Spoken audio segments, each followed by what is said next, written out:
and welcome to my Pot Limit Omaha $10,000 Bankroll Challenge, Day 2, Part 2. We got good 6 tables rolling here, five that I'm playing at. So let's get into it. And, now let's see what happens. We got a 10 high flush here on table 6 at the bottom right. 4-way pot. So this is definitely not a hand you want to stack off with. I would fold to a raise.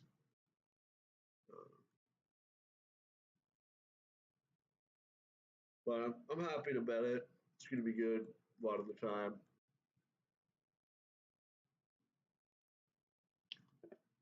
Table 6. So I'll go with a raise here. Always hesitant to raise when I'm for sure going to be out of position. But I have a pretty strong hand and can push an equity advantage for sure. And it's a hand with a lot of playability, a lot of visibility. And I'm just going to check fold the flop. But I will add on here, table 6. So it's a really good game, only one reg. And it's a good time to add on too when you're going to be the button. So invest a little bit of money here. Whereas table 2, it's a very marginal game. I'm actually playing very short stack there. You can see that the one spot in the game is on my left, very deep. So it's actually not that great. You'd rather be deep with people who are on your right. So table 6, I raised pre-flop, and we get a very dynamic low card flop. Just gonna check back.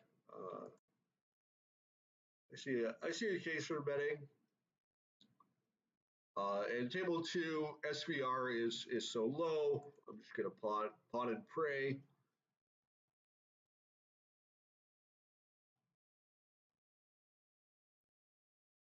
I do manage to take it down, so that's pretty nice.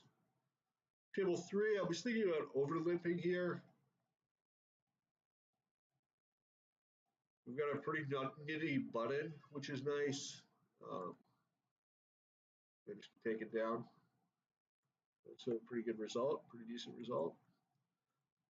Take a look at the lobby, already on that list. These games are no good, nothing else. Table 1, 7788. So it's a good spot to make a raise here. Under the gun limper likely as we can. If we can force out the nitty button, that's a huge win. And we flop bottom set. And I'm going to go ahead and make a small bet. And fold to a raise.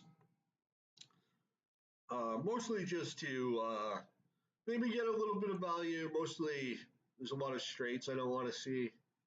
I think his continuing range is mostly flushes and like higher sets.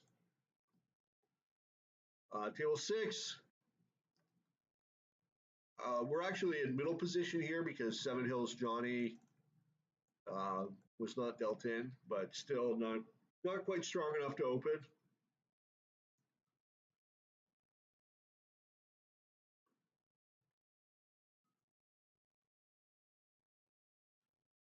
So the action will be a little slower with just 6 tables today. That's all right.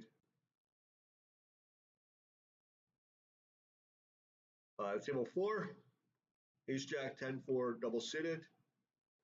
It's an okay hand. Probably, I'm actually going to fold. These guys are pretty conservative raiser, and there's still 3 people left to act behind us. Our hand's not that strong. The dangler kind of hurts. Our secondary suit's only 10 high. I think it's an okay fold against an EP raise from pretty conservative raiser.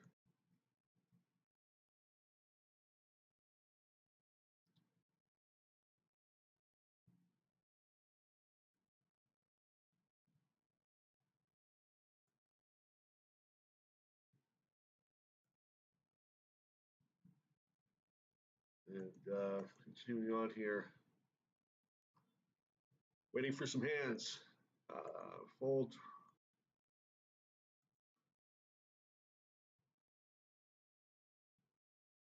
Another fold, queen two, 9-4. Pretty weak hand. Overall, the games are decent today. So looking forward to putting some volume in. Hopefully making some money. It's always nice. I want to be playing well also. It's an important goal. Table 6. 8857. I'm gonna go for an overlimp. Table 4. We open aces and get 3-bet, which is a pretty money spot. Of course, we are going to go for a 4-bet here, as we would with any aces. We get a decent amount of our stack in, and then definitely all in on the flop. And unfortunately, a pretty good flop for our opponent, and we do lose the hand.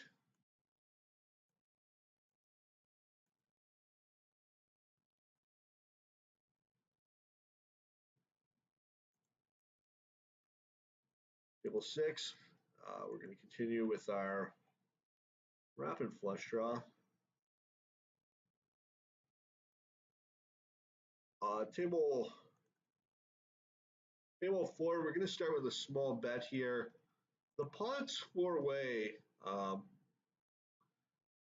This is not an auto stack off situation. In fact, I'm going to check fold the turn. I think.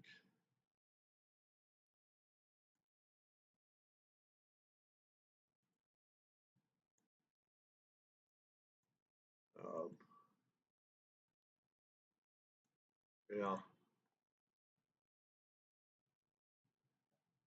Have to be careful in that situation with low trips.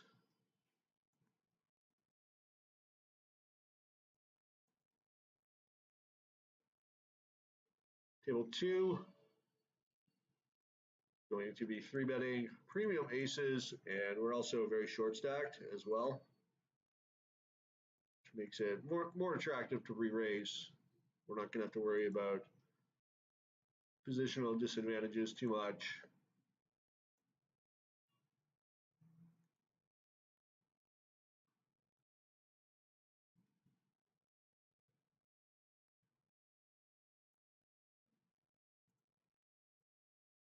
And taking it down.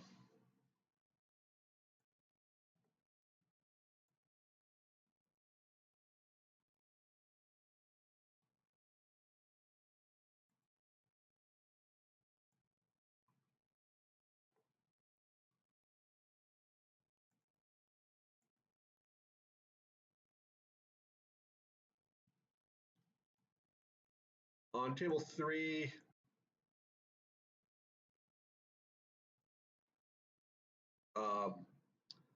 the optimal top up here is $3. We don't want to be deep with these rags, who are all deep, but we wouldn't mind covering these two guys, these fish. So it's one example where you can save yourself a bit of variance.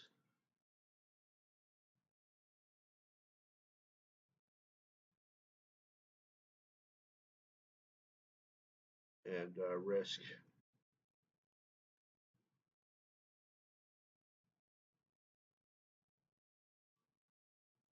Table 1, I think it's another clear top-up spot. We've got a nit on our left, which is actually basically the best case scenario. Then you get to play the button more often. And then these guys are decently deep. Um, we've got the dangerous aggressive player on our right, where we can sort of keep an eye on him.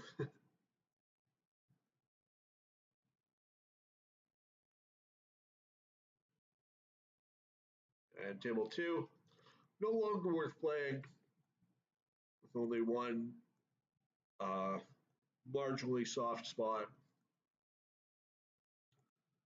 We'll sit out on the blind when the blind comes to us.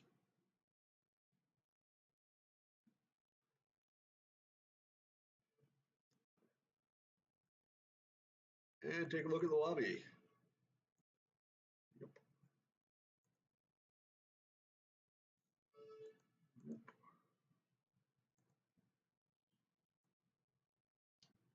The quality of games can change so rapidly. I'm often quitting a game and then rejoining it moments later when the person who took my spot turns out to be a action player.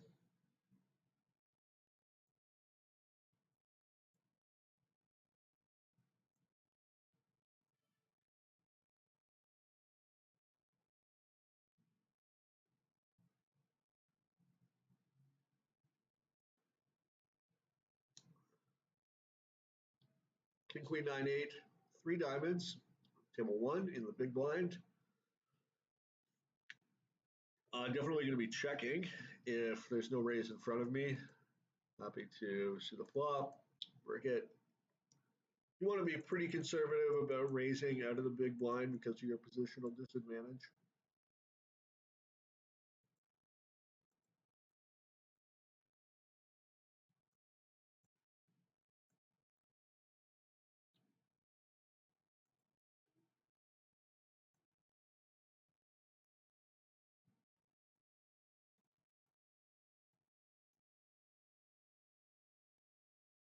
And not really too much on any of these flops here. Table six, we pick up ace, queen, eight, nine, double suited. And definitely going to be completing this hand. You don't really need that strong a hand to complete the small blind against a field of limpers because you're getting great pot odds to continue.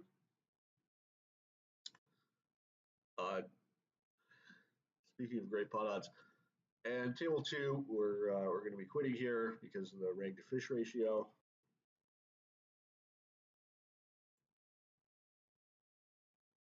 And going to look for some new tables.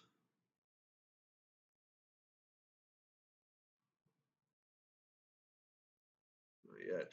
Give it a few minutes. Actually, table one, we can maybe complete here. I mean, our hand's very weak. The big blind is a very infrequent raiser. It's also a 2-5 blind structure instead of a 1-2 blind structure like at 5 cent, 10 cent. Doesn't make a huge difference, but your odds are slightly worse. Still gonna go for it. Table three, we'll make an ISO raise here on the button with a reasonable hand. And gonna check back, give up on this flop.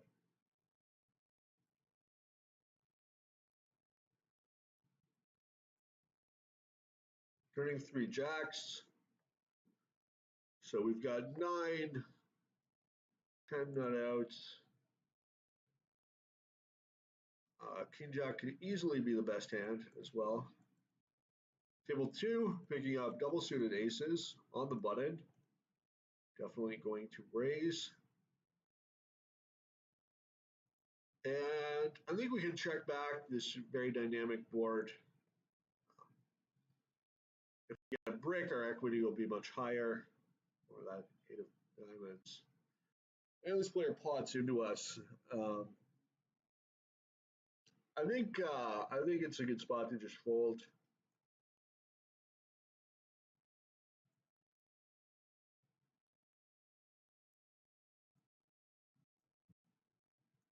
not too keen on calling down versus a relatively unknown player who looks to be on a loose passive or on the loose passive side of things. Um, Even if he's semi bluffing, he's likely got decent equity, whereas if he's got the 8, we're basically dead.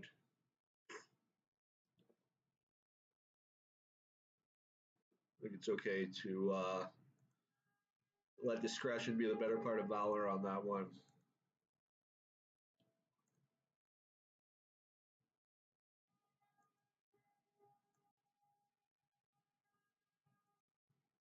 Nothing really too interesting in the lobby at the moment.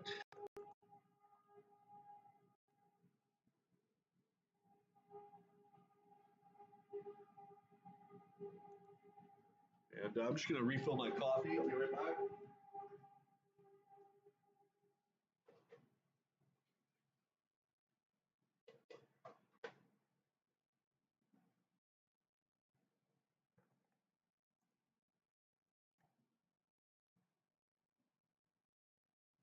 Poker's really a game of patience. You gotta wait for the right situations, the right hands. You don't want to force anything too much.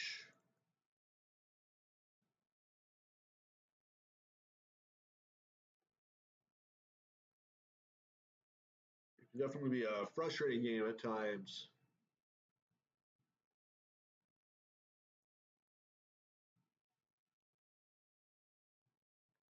And table 5 now, the bottom right. Definitely have to fold to this player. His first raise in 35 hands. So wouldn't be surprised if he had a pretty strong hand. And Jack Jack 9-4, definitely not playable from under the gun in a 6-handed game.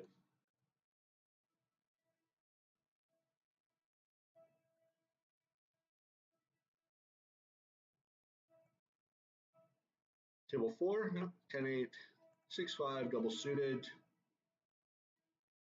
Just going to fold to the mid raise. You want to play pretty tight from the small blind. There's table 1. Trips are not really ever playable. Never playable. Okay, a couple more lists here.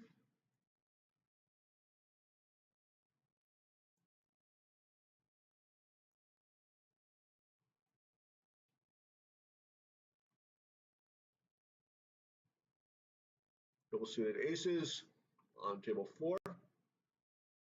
On the button, basically just going to be raising pot regardless of the action in front of me.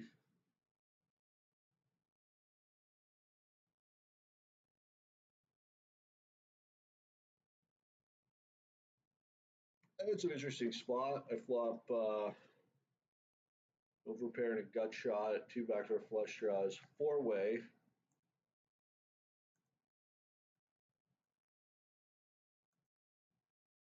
It's a pretty unassuming board.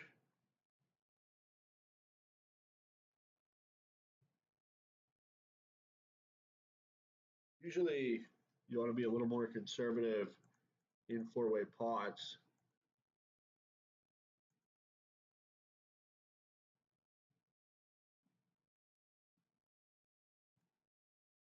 And if Zed Billions here, check raises all in, we have to call based on the pot odds, basically.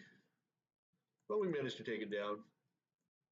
I'm not usually betting over pair in 4-way pots, but that exact board 8-3 deuce, it's a little safer than a lot of boards. And I think combined with our gutty, our top pair card, our double backdoor flush draws, I guess it was okay. It's definitely it's a situation you can get in a lot of trouble if you're just raising aces pre and then blasting into a large field regardless of what comes.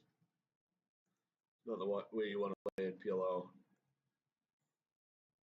That was sort of a special circumstance because we can expect our opponents to be weaker than normal, even though they're very loose and capable of playing, um, hands like Queen 10-3-3 that would actually smash that flop. So.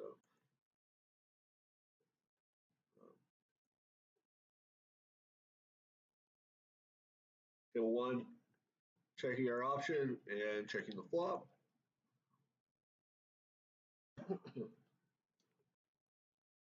And at table two, not going to defend with ace jack or deuce.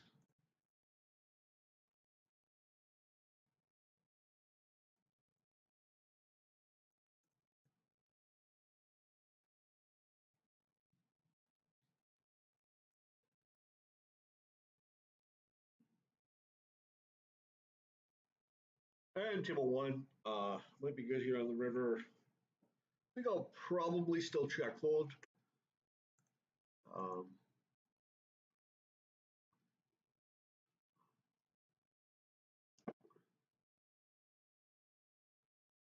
Table two, queen, queen, jack, nine from the small blind. Might actually complete here. I think I can call the raise. My hand's really strong. Certainly, I want to invite Poker Thug into the pot. He likely has a weak hand. I don't mind the big blind defending with the weak hand as well. And just check fold on the flop.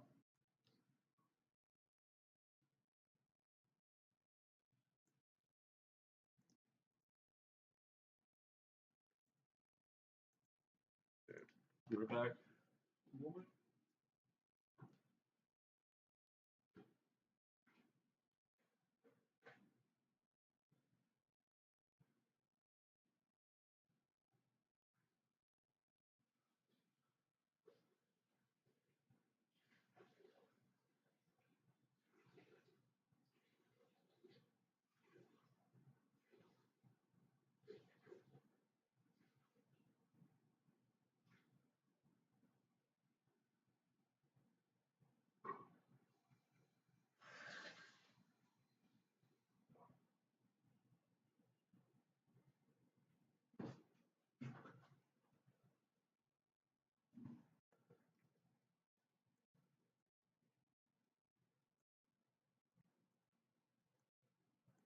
All right, I'm back.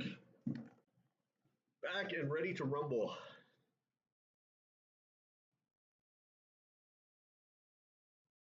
Still not really much change in the lobby, so 5 tables are fine anyway. Oh, see what's going on. Table 3 is getting a little reg infested. Many bots. Picking up Jack, Jack, King 10 under the gun. You don't want to be opening a lot of hands under the gun, and you think this is one of them that you do. Pretty strong hand. Good connectivity, high cards. We do have a suit. And table 2, actually gonna fold here. Our cards are a bit too disconnected, and our secondary suit is only 10 high. You want to play pretty cautiously against raises. You'd like to have a hand that is at least on par with what your opponent's raising with, if not slightly better on average. So, table 5, gonna raise my aces, blind versus blind. Any type of aces is a premium hand in PLO. Table 4, gonna isolation raise with a very juicy hand. King 9, Queen 10, double suited. Good connectivity, 2 high suits, high cards. Very strong hand against a limper. And the button comes along as well. So we flop pretty good. We flop a wrap and a pair. And it's a nut wrap, not 4-card wrap. All our outs are to the nuts. And we'll stack off. But we lose, sadly.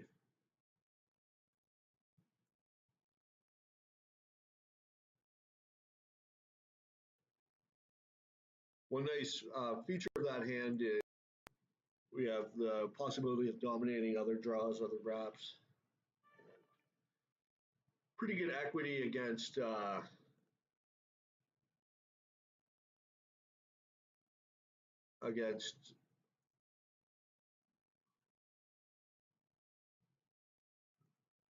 against made hands like that one. So here on the flop, we've got 48% equity. Coin flipping, basically.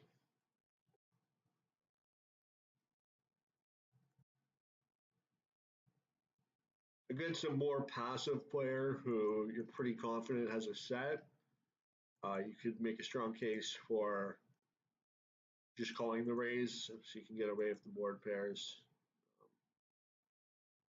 But against a fairly erratic opponent, I'm happy to just get it in on the flop. You could have something like Jack Queen 10 for top pair open-ended, or a wrap himself. And I don't want to make any mistakes folding the best hand on the turn or folding a lot of equity on the turn.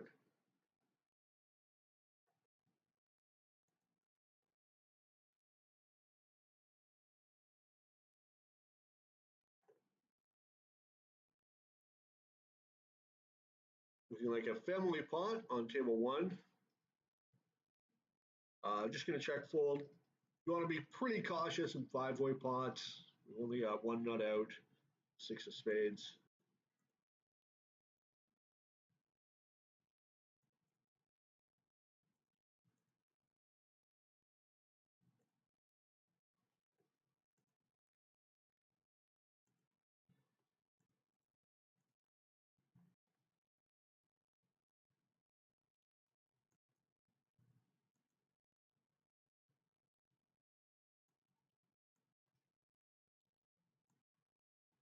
Just can do a little table starting. One way to get pretty good games is to open sit, and you can get pretty good games that way. Usually, when you join a game, there's at least a few regs there, but sometimes by open sitting, you can get games where it's just you and fish. So that's a lot more profitable.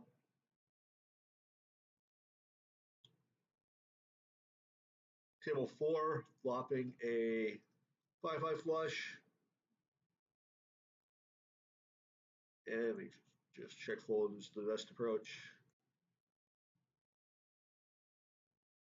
Table 2, I completed the small blind and turning a queen high flush.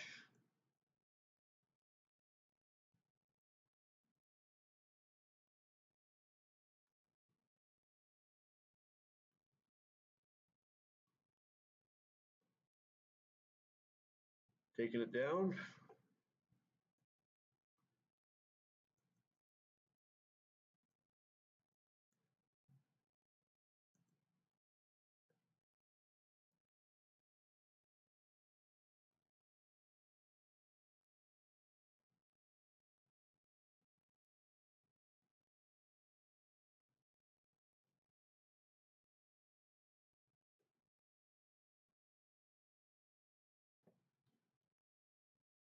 Table 6, bringing up very marginal aces.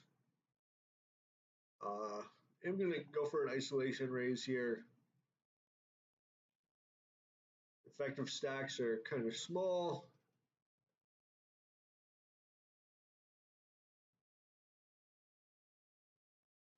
And pretty dynamic board.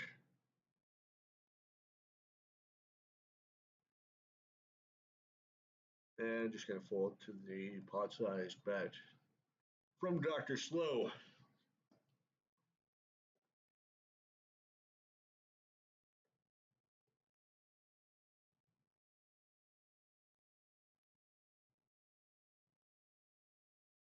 We did have top set, river quads.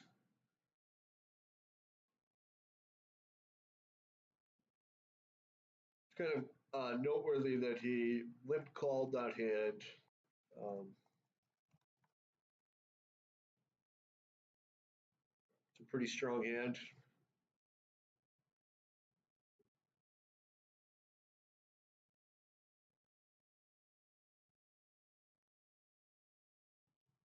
Pretty strong hand to be just limp calling. So take a note on that.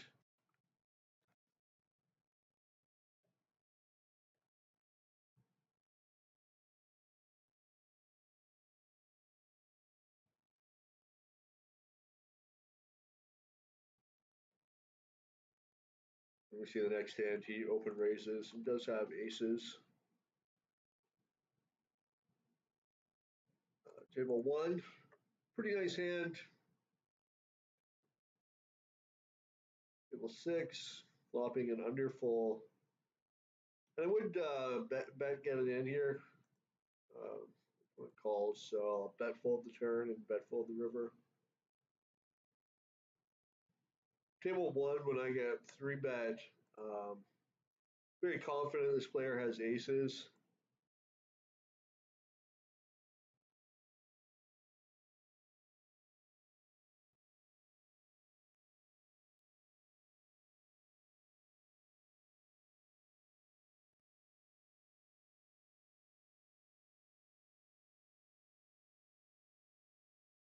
Question is, does he have the ace high flush or not?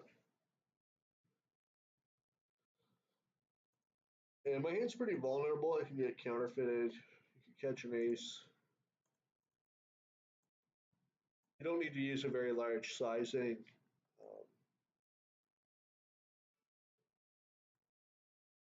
For my opponent's stats, I wouldn't be surprised if he would just bet the ace high flush and then check everything else. Or you could check the ace high flush as well, probably.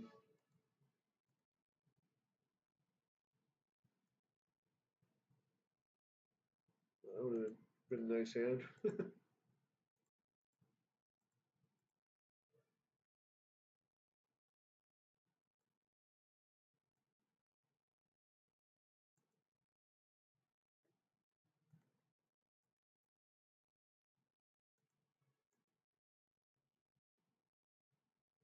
So this player's got a 1.8% three bet over more than 2,000 hands. So that's not only three betting aces. That's only three betting aces some of the time. Some of the times he flats with them. Table six, gonna isolation raise here. Uh, we got the button. We have a decent hand. Some high cards and unsuited. Player is presumably limping pretty wide.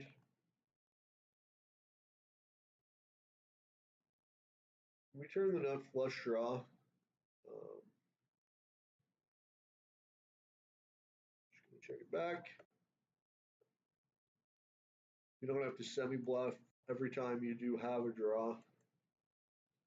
Table one, we raised pre, flop one check, check, we turn top, top, and go for a half pot size bet, and take it down.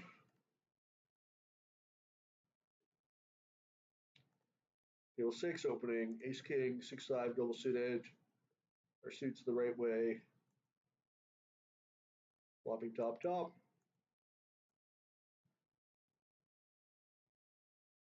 I think we can bet fold here, it should be okay.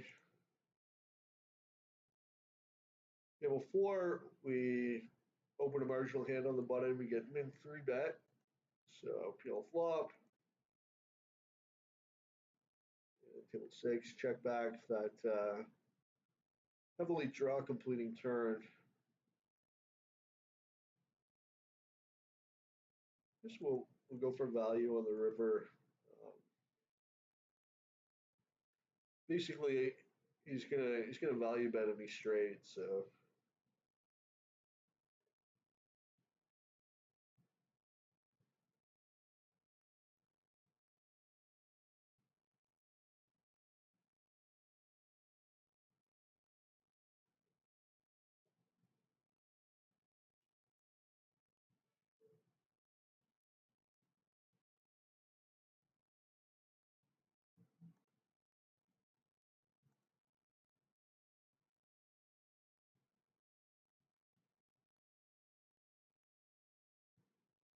Table 3, Queen, 7, with a suit. Pretty strong hand. And aces, no suit on table 1. Put in the isolation raise. And table 3, punish the limper. It's a bit of a tighter limper, but we should still be doing pretty good. Unless you limp re-raises. Table 1, I check back. I think it's going to be tough to represent anything on this flop. And table 3, I check back. I'm less inclined to semi-bluff in position. On the turn, I've got a lot of made hand value with my queens.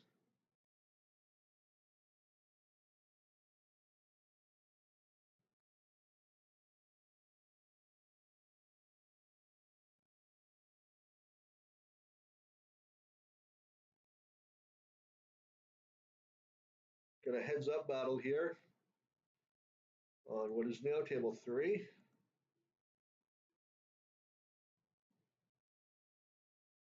We open, get 3-bet, and flop just enough to stack off.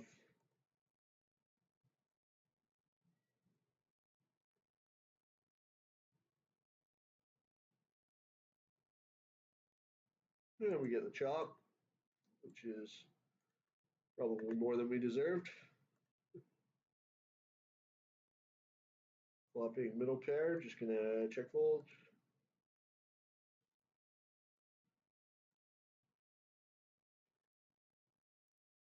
And pick up the aces. Gin flop. Go for the half pot sizing. It's a very dry board. Our opponent check raises, so put in the call. And call again. Cooler for him. I mean, he had a set.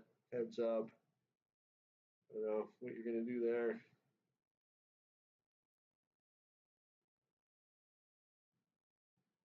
But champion that he is, he's going to rebuy, try his luck again. And the heads up battle continues with aces again. Limps, raise, calls.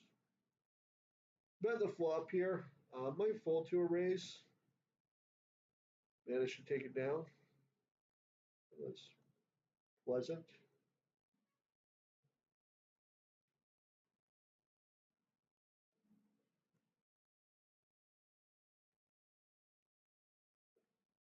I'm just going to check my option at table 3 and flopping bottom 2.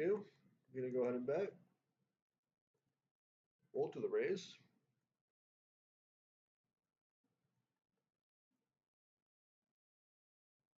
And opening.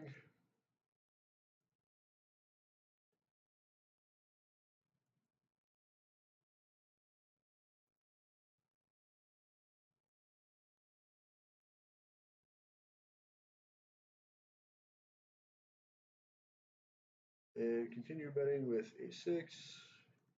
Raises. Oof. Oof. That was harsh.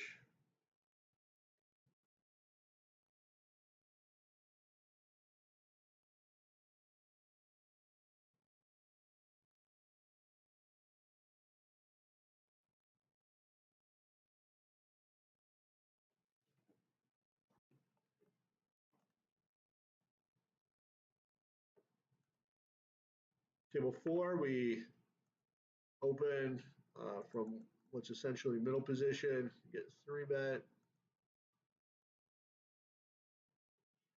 Have to fold now.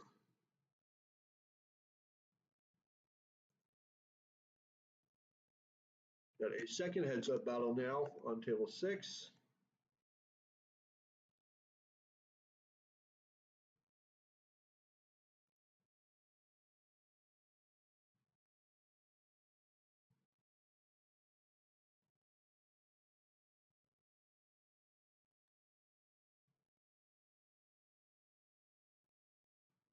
I'm gonna go ahead and raise for the big blind after my opponent limps in.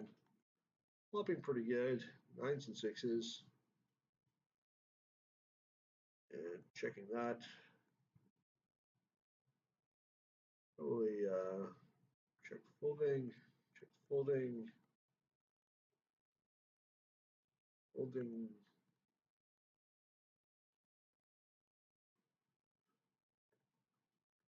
Opening it up, table 6 and table 3. Flop a pair and a double gut shot. I'm gonna bet. My opponent's pretty passive, so I think well, so much for that theory.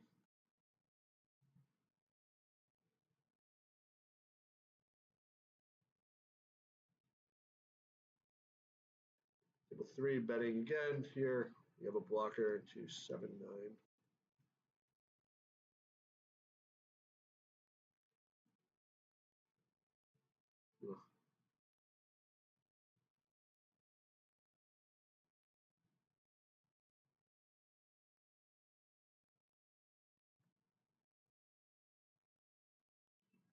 Turning top set. I'm just gonna check it back.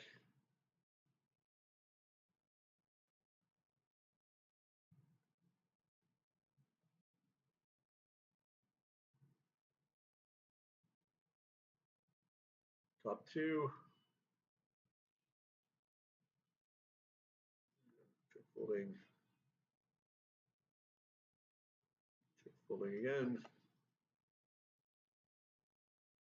5 cents. All right.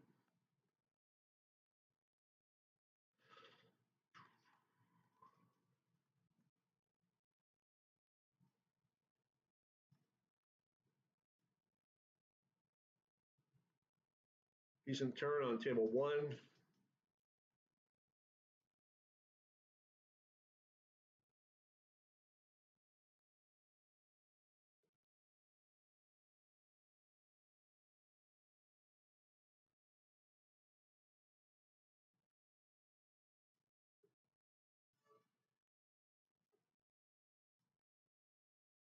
And taking down some decent pots.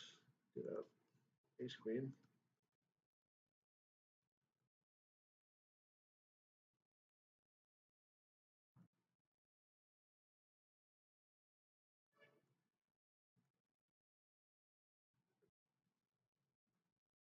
Rivering it tight on table 6.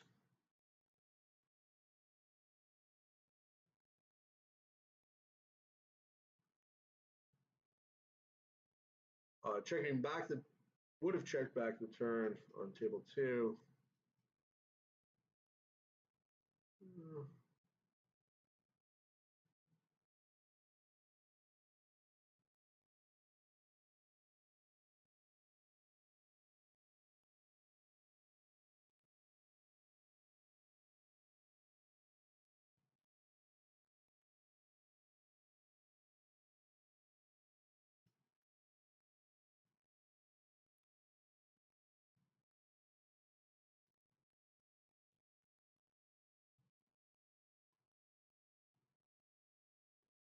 Table 3 opening, getting 3-bet.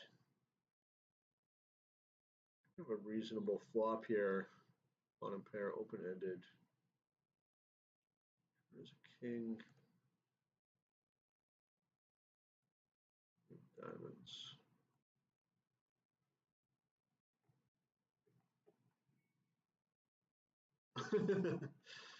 Yeah, it's good.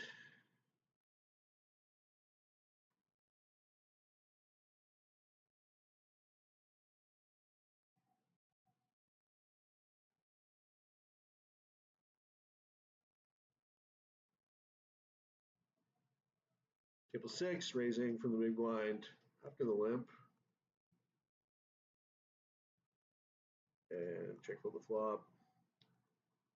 Table 3, going to check back with my open ender. Less inclined to semi-bluff in position. Fold the river.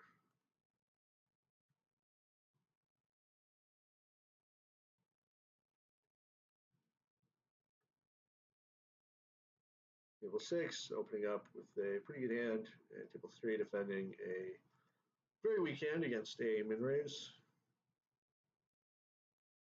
Turning bottom pair. Just gonna check fold.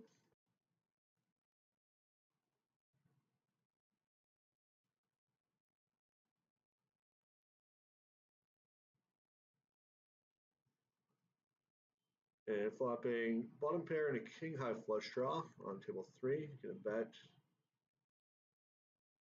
And calling the min raise. Turning the nuts.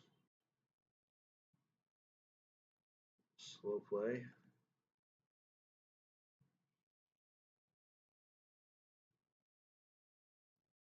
And all in.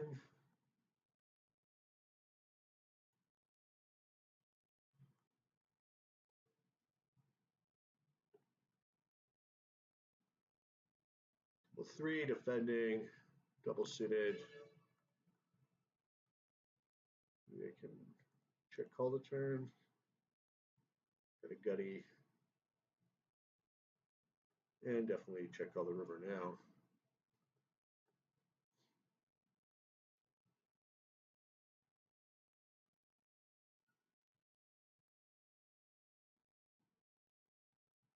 Opening queen jack 10 deuce. And stacking off of this flop. Catching trips. Too bad my 10 of diamonds doesn't play.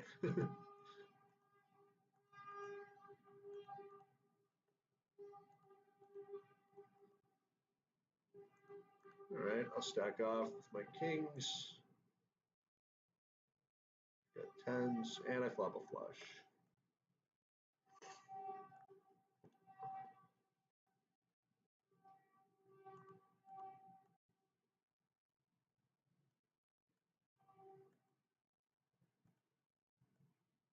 I'll end up victorious in the heads-up battle. Apologize. My focus was a little, there's a little focus there on the match, so might have been a little boring for you guys. But I did want to win.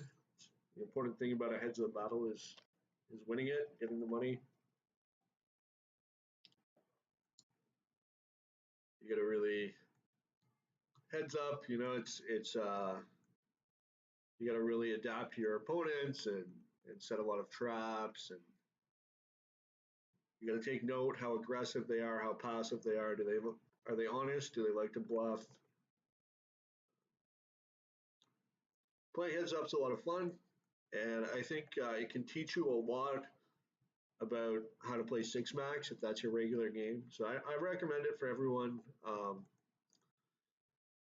because you're constantly faced with decisions with marginal hands, and as interesting and as exciting as it is to look at, to review, um,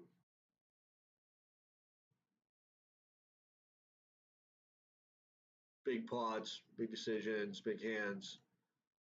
It's how you play marginal hands that will really impact on your win rate.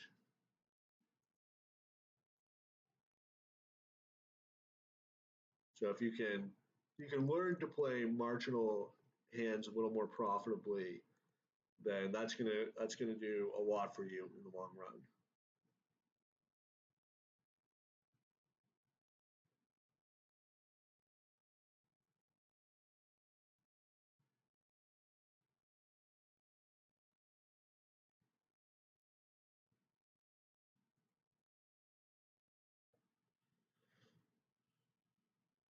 Let's take a look at the lobby.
I'll be right back.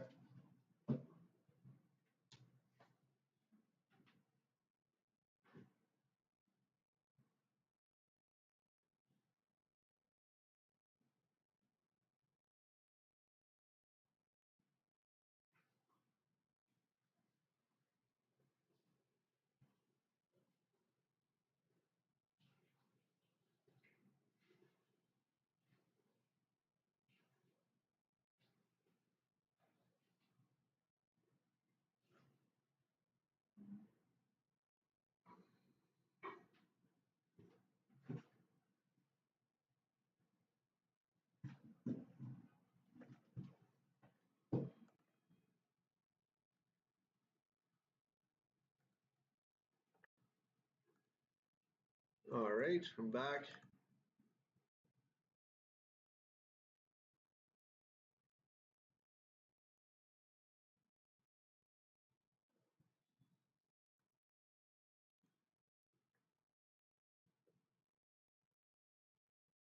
I decided to just go with six max right now, um, in order to pay a little more attention to all my games.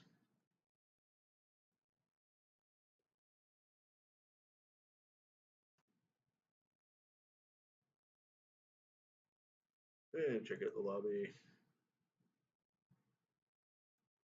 on that list already. It doesn't look that interesting. Go to that list. Table 5, bottom right, ace king 10 deuce in the small blind. Call.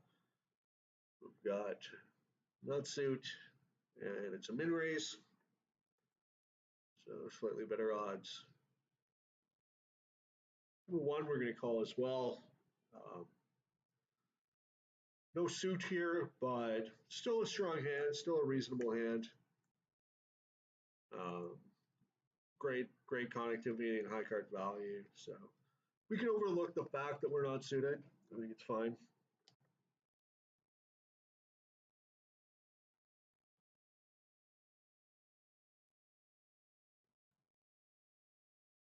And just going to fold on table 6.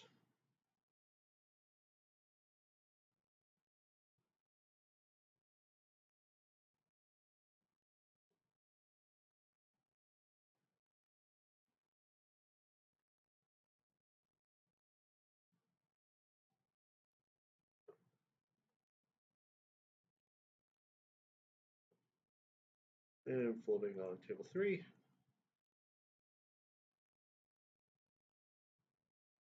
Table 2, a pretty strong hand in the small blind.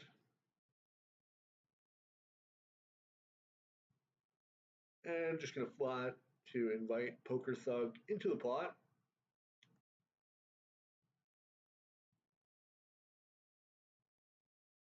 Flopping 3 queens. Just going to go ahead and pot it to punish Poker Thug, basically.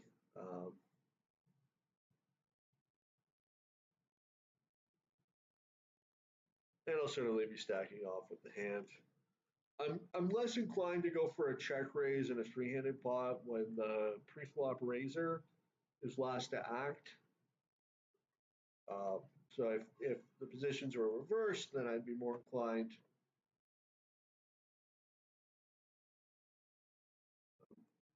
I'm always wary about giving a free card.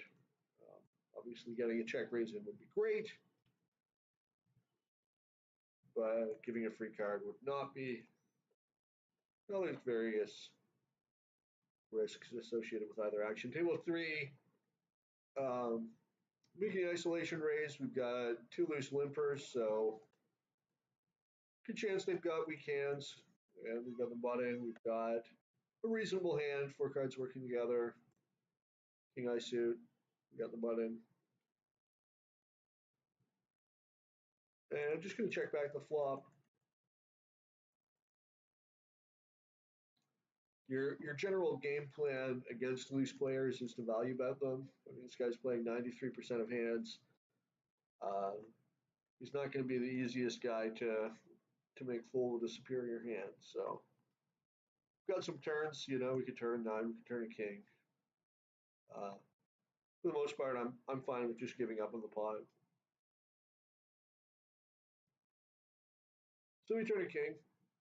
We turn trips, the second best possible kicker. Um, if Eugene had bet like $2, I would just call, but I'm not going to just call when he bets 1/16 of the pot. I'm going to raise. I don't want to give a free card, which is essentially what I would be doing. Uh, Pretty happy with just taking it down there. So table 3, we're actually in the cutoff here because Big Italy wasn't dealt in. So I'm going to raise, see if I can steal the button, which I did. My hand's not great by any means, but this guy's limping 93% of, or playing 93% of hands, and raising a decent amount too. So he's probably got some weak hands a lot of the time. Table 6, bottom right, top set. Ringo bets, I raise pot, and just got to dodge a spade or an 8 on the turn on the river. To do. Table 4, this game's no longer worth playing, so I'll sit out when the blind gets to me.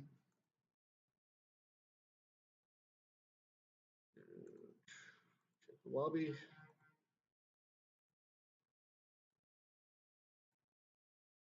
Not really too much going on. Decent flop here on table 4. I flop the nuts with a 3 high flush redraw. Bet and take it down.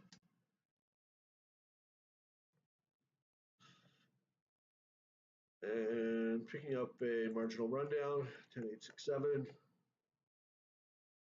Probably be playing this hand. Potentially even 3-betting it,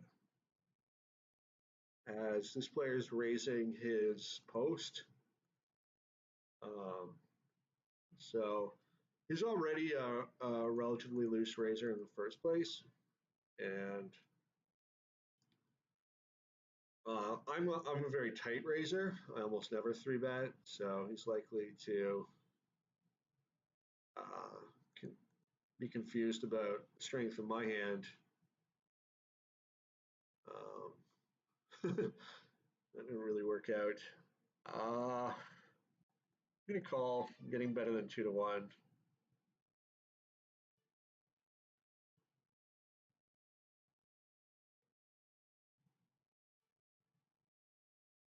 And I think I have the equity to stack off against his hand. Um,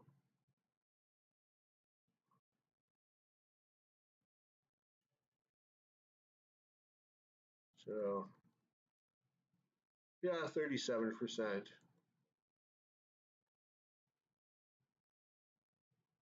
And as you can see, he was raising with a very weak hand, Queen Jack 10 deuce.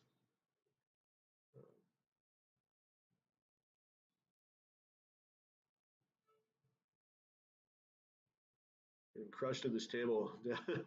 Win rate of negative 500 BB per 100.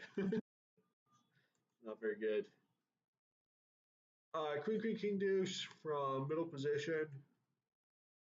Kind of borderline open, but should be okay.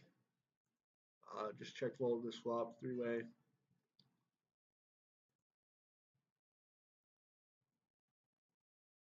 And check the lobby. It's kind of tempting, but we'll wait. Yeah. Oh, hey, we got another table. All right. Quit this game. All right. We'll quit this game. Center stage here.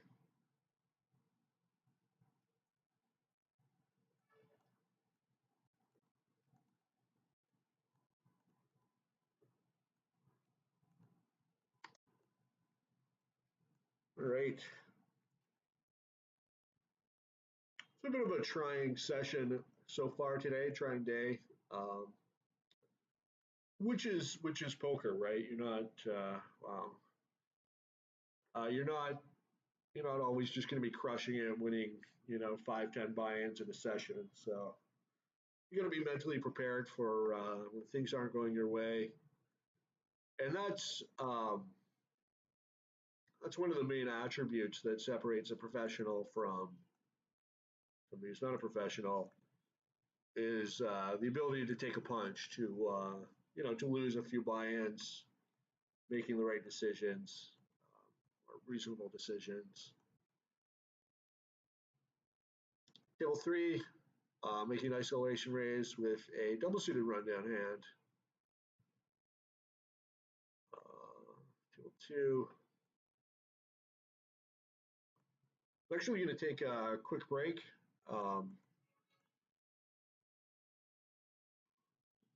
Play to the blind here. Um, just to refresh myself.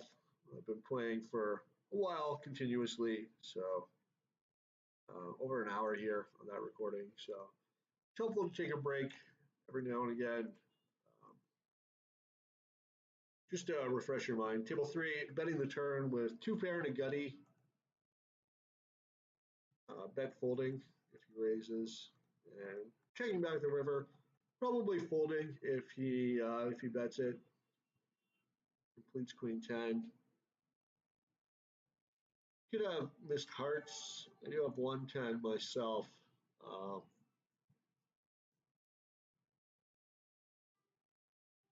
No, I'm just gonna fold. You don't want to do too much hero calling in these games. Generally, big bets mean they have it. Not always, obviously. But yeah, thanks for tuning in. I'm just going to take a quick break. I'll be back with part three very soon. So if you've enjoyed the footage so far, if you like watching this Bankroll challenge, please subscribe to my YouTube channel and stay tuned for more Omaha footage.